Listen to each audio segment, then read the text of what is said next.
Orrin Bast had worked the records floor at Conta House for 24 years, long enough to know which things the firm admitted to and which things it simply never discussed. He knew the marble lobby by the sound of each elevator. He knew which clerks copied only the pages they were supposed to copy, and which ones copied a page more. He knew the weight of a silence that meant trouble, and the weight of a silence that meant nothing at all. He thought he knew, after 24 years, every kind of person the upper floors sent down. The auditors, who arrived with leather briefcases and left with polished summaries.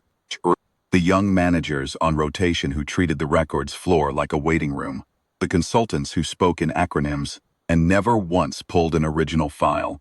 The woman they sent him on the second Monday in March was not any kind he recognized. Her name was Cora Venn.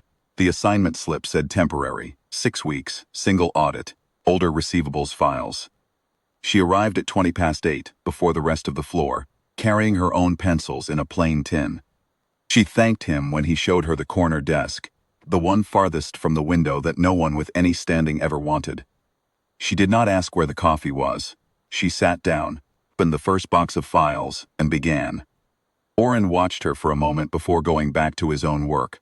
Temporary bookkeepers came and went. The corner desk had held 11 of them in the past 4 years. None of them had lasted the full 6 weeks. The older files were a maze that tested patience more than skill, and patience was the rarer quality. He gave this one 3 weeks, maybe 4. He did not expect her to be there 3 weeks later. Still working, still early. Raphael Conte had built the firm from his father's name and his own 40-hour weeks, and the city knew it. When he walked through the marble lobby each morning, the security desk straightened, the front clerks stopped mid-sentence, and the elevator held. It was not a performed thing. It was the particular stillness that gathers around a man who has never bluffed and never needed to. He was not cruel. He was precise, and in that precision there was an authority that his people called, in low voices when he was not in earshot, the weight. The weight had kept Conte House standing through 2 recessions, and one hostile merger attempt that had, in the end, proved rather more hostile to the other party. The weight was, in Orrin's private estimation, a real and formidable thing, and its one vulnerability was the man on the 14th floor directly below Raphael's own. Piero Lana had been with the firm for 9 years. He was pleasant, impeccably dressed, and universally trusted. He ran the accounts division with a smooth efficiency that made the quarterly reviews a pleasure rather than a trial. When Raphael needed to know how a number had moved, Piero had the answer before the question finished. When auditors arrived from outside, infrequent, given the firm's standing, Piero was the one who greeted them at the door, settled them with coffee and clear summaries, and showed them out again in good order. He had shaken Orrin's hand once, years ago, at the firm anniversary dinner, and called him by his first name. Orrin had been flattered. He would think about that later. The older receivables files were, by design, not the sort of thing anyone looked at carefully.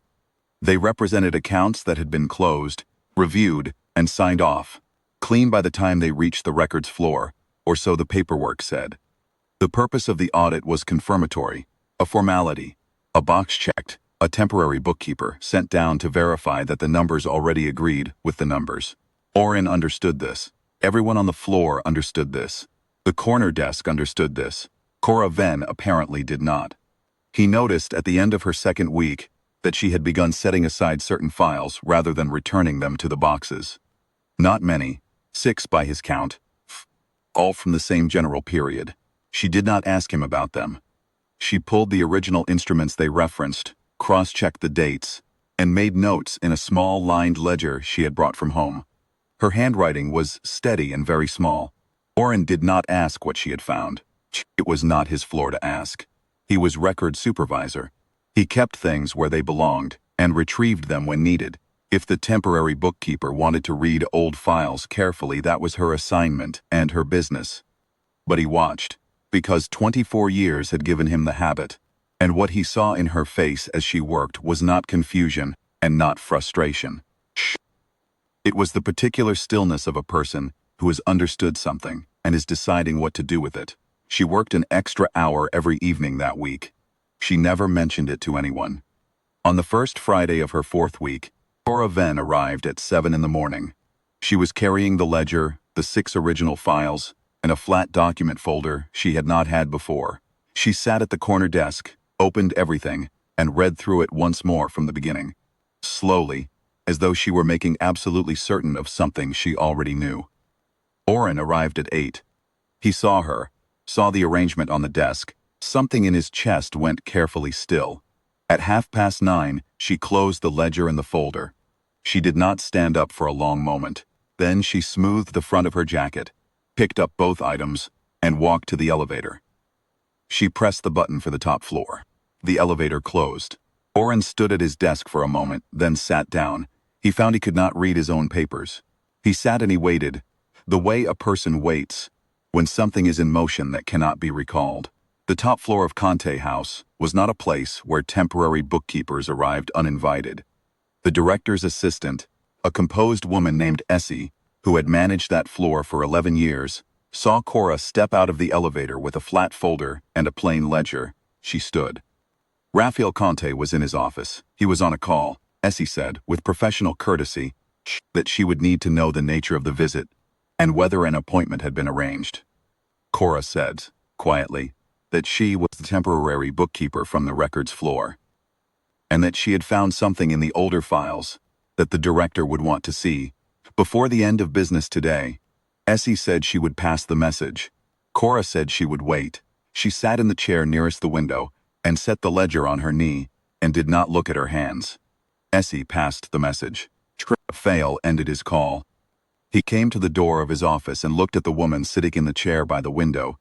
Slight, plainly dressed, a hand-ruled ledger on her knee and a folder beside her, and something in his manner shifted almost imperceptibly. Later, Essie would tell Oren that it was the folder. She had seen Raphael Conte receive dozens of visitors with papers and portfolios, and he read every face the same way he read a balance sheet, quickly, thoroughly, without surprise. But he had looked at the folder, and then at the woman holding it, and he had held the door open and said, "Come in." He read everything standing up, which was how he always read anything that mattered. He read slowly, which he never did. She had rebuilt 6 sub-accounts from their original instruments, cross-referenced against 4 quarterly summaries and 2 year-end closings, and reconstructed what the figures should have been before a series of small reroutings. Each one below the automated threshold, each one individually unremarkable, had accumulated into a number that was not small at all. The earliest rerouting was dated 9 years and 2 months ago. The hand that had authorized each one was the same. Raphael turned the last page of the ledger and stood without speaking for a long moment. He set the ledger on his desk. He set it down gently. Essie, watching through the glass, had never seen before. He asked Cora one question: whether she had shown this to anyone on the records floor. She said she had not. He asked whether she had made a copy. She said the ledger was the copy. The original reconstruction was in the folder. She had made both herself on her own time and had told no one. He looked at her, really looked, the way a man looks at something that has surprised him, in a way he had stopped expecting to be surprised. And he said thank you.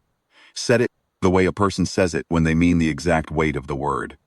She nodded, stood, smoothed her jacket again, and said she would return to the records floor. He said he would ask her to wait. He picked up his telephone. Piero Lana arrived on the top floor 12 minutes later, pleasant and efficient, carrying nothing. He was shown into Raphael's office. The ledger was open on the desk.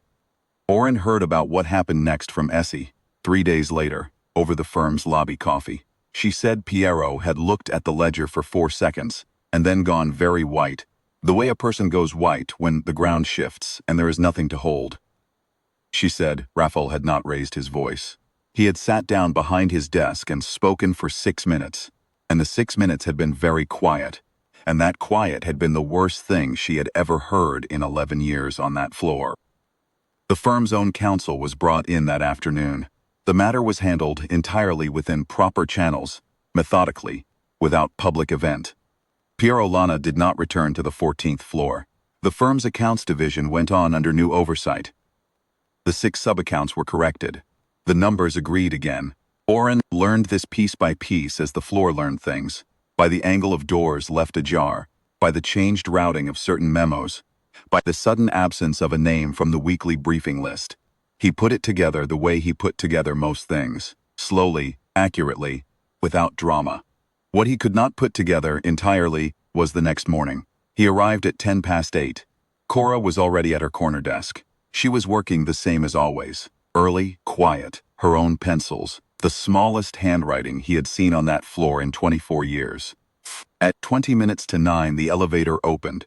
Rafael Conte came across the records floor with the particular settled pace of a man who knew exactly where he was going. The floor went still in the way it always went still for him. He walked to the corner desk. He did not stand above it. He pulled the adjacent chair, the one no one ever used, and sat down across from her, eye to eye, the way one person sits when they want to speak to another person and mean it. He asked if she had finished the audit. She said she had 2 days remaining. He said he would like her to stay when the 6 weeks were done. He said the position was Records Compliance Director, with full authority, reporting directly to him, and that she should say what terms she required and he would meet them. She looked at him, not at the desk, not past him, at him plainly.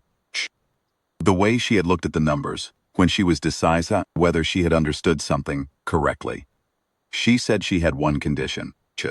She said the records floor needed a proper indexing system for the older files, because the current one had gaps that made quiet misdirection easier than it should be, and she would need the budget to build it correctly.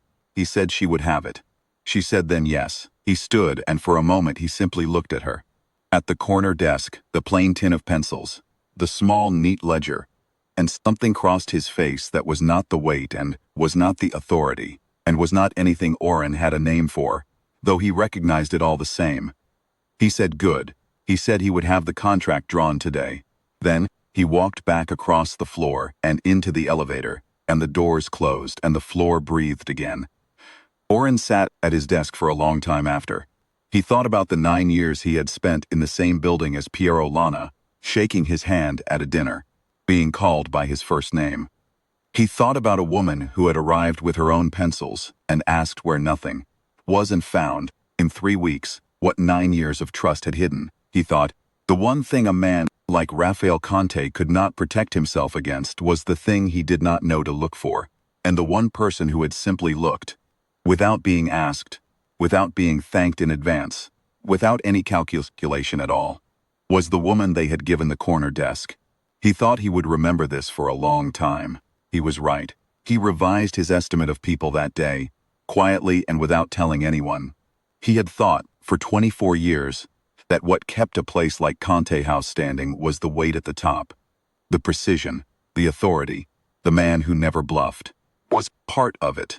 But part of it, he understood now, was a woman at a corner desk who showed up early with her own pencils and kept her own count, and who had not needed to be asked, or rewarded, or even seen, to do the right thing fully and without flinching.